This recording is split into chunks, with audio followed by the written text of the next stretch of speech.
welcome back. Ron Ananian, the Car Doctor, 855-560-9900. No phone calls right now, though, because right now it's fast becoming what everybody's favorite part of the show, our Facebook T-shirt giveaway. That's right. If you'd like your very own Car Doctor T-shirt, Ron Ananian, the Car Doctor, get out to our Facebook page, Ron Ananian, the Car Doctor, and like the page.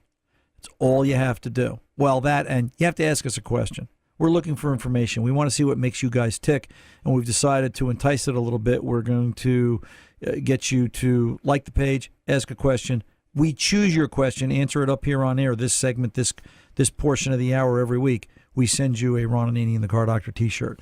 So without any further ado, Tom, who's our winner this hour? Well, we have Lance Bopel. Okay. And he says, Ron, what's your opinion concerning the wisdom of trading in your car at around 100,000 miles before it needs the midlife maintenance, which, in the case of a Honda, costs around $2,500, and then keeping the car until repairs exceed the monthly payments of a new car? Does he happen to say what year the Honda is that he wants to trade in? He doesn't, but he says the car now has virtually no value or traded in while it still has considerable value. He wants to know what's your opinion on doing either or. I think it depends on how fast it gets to 100,000 miles. I think that's part of the equation.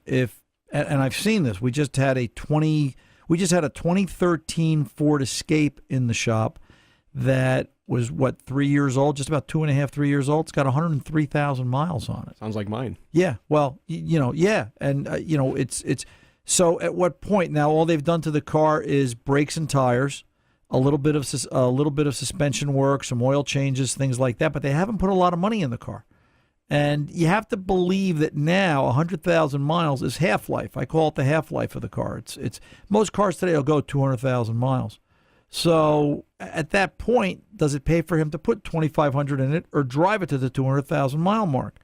Even in a case like that, even though it's worth something, I guess you have to crunch the numbers because, and it's a numbers thing from the perspective of what are you going to go buy? If you're going to go from a Ford Escape to a Ford Festiva, for conversation's sake, something really tiny and small, you're trading down in size. You have to compare this apples to apples. That's the only way this conversation works in my mind. If you're going to go purchase another Escape, if a new Escape is $30,000, that 2013 with 100,000 miles on it is worth $10,000.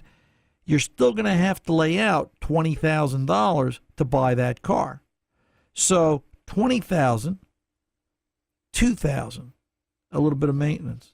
$20,000, $2,000. And Lance, I can't give you permission just to go out to buy a car if that's what we're looking for. I'm not quite sure what the answer for you is, but in my mind, I always look at it as it's too easy to get out of a car. I think a car is normal, regular maintenance. If the idea is to drive the car 3 years, regardless of mileage, lease it. If it's to drive it till 100,000 miles and it's 5 years old, that's still a lot of money you're paying every 5 years. And I don't think repairs are going to total what that car is going to cost you in terms of upkeep and proper care. The other thing it's really funny, too, and it's tied into the conversation I want to have, and maybe we'll do it this hour, maybe we'll do it next hour, is everybody says, well, I'm going to get rid of the car. It has no value.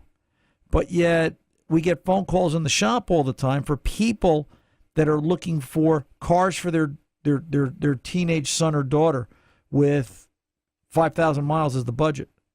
And Tom, how do they?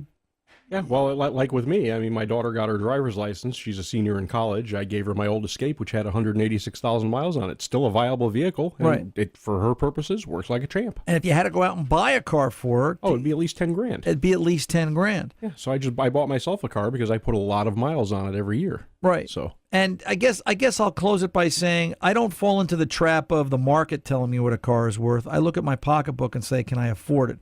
And even though you can sit there and say, hey, Ron, you can fix your car, you know what? I still have to buy parts, and it's still my time, of which I have none. As you can imagine, I have a very busy life. So I think it's a matter of dollars and cents, and I think what you've got to do in your case is I think you've got to add up those nickels, and don't look at the value of the car, but look at what it's going to cost you out of pocket to keep buying a new car every couple of years. 855-560-9900. Keep those cards and letters coming, as they say, folks. Like our Facebook page. Ask a question. You may win a Car Doctor T-shirt just like that. We'll be back right after this. Don't go away.